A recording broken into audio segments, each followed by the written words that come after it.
ಮಾಡಿದ್ದೀವಿ. ಇದರಿಂದ ಆಚೆ ಉಳಿದಿರುವಂತಹ ಮತದಾರರು ಅವರ ಹೆಸರನ್ನ ನಮ್ಮ ಮತದಾರ ಪಟ್ಟಿಯಲ್ಲಿ ಸೇರ್ಪಡೆ ಮಾಡ್ಕೊಳ್ಬೇಕು ಅಂದರೆ ಫಾರ್ಮ್ 6 ಕೊಡಬಹುದು.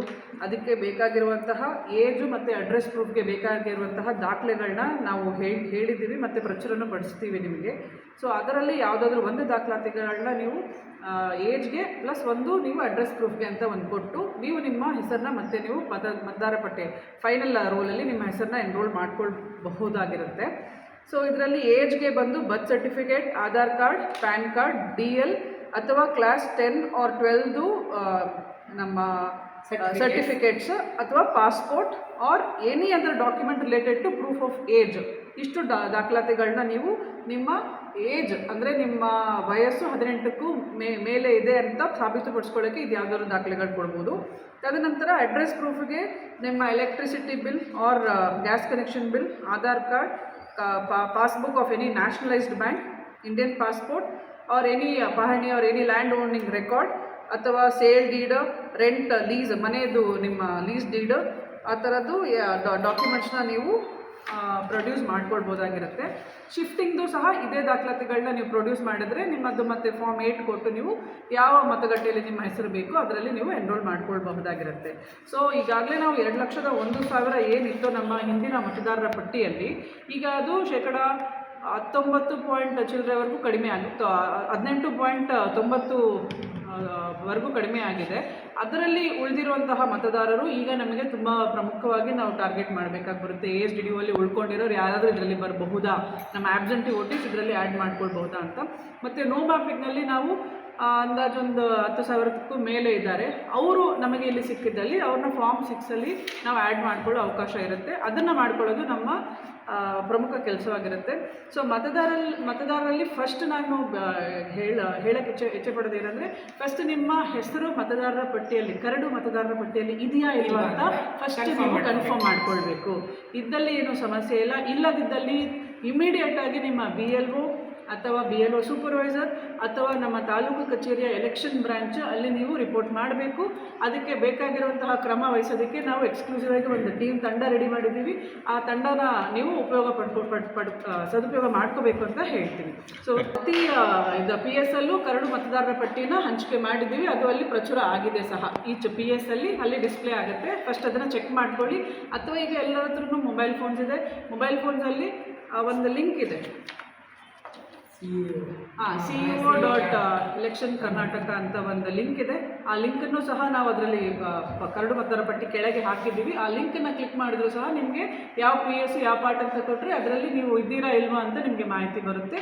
ನಿಮ್ಮ ಹೆಸರು ಆಚೆ ಉಳಿದಿದ್ದ ಪಕ್ಷದಲ್ಲಿ ನೀವು ಇಮಿಡಿಯೇಟಾಗಿ ನಮ್ಮ ತಂಡಕ್ಕೆ ನೀವು ಇನ್ಫಾರ್ಮ್ ಮಾಡಿದರೆ ಫಾರ್ಮ್ 6 ಆರ್ ಫಾರ್ಮ್ 8 ಏನು ಕೊಡಬೇಕು ಅಂತ ಕರೆಕ್ಟ್ ಮಾಹಿತಿ ಕೊಟ್ಟರೆ, ಅದಕ್ಕೆ ಬೇಕಾಗಿರೋ ಪೂರಕ ದಾಖಲಾತಿಗಳನ್ನ ಕೊಟ್ಟರೆ ಇಮಿಡಿಯೇಟಾಗಿ ನಾವು ಕ್ರಮ ವಹಿಸಿ ನಿಮ್ಮ ಹೆಸರನ್ನ ಮತದಾರ ಪಟ್ಟಿಯಲ್ಲಿ ಸೇರಿಸ್ಕೊಳ್ಳೋಕ್ಕೆ ಅವಕಾಶ ಇರುತ್ತೆ.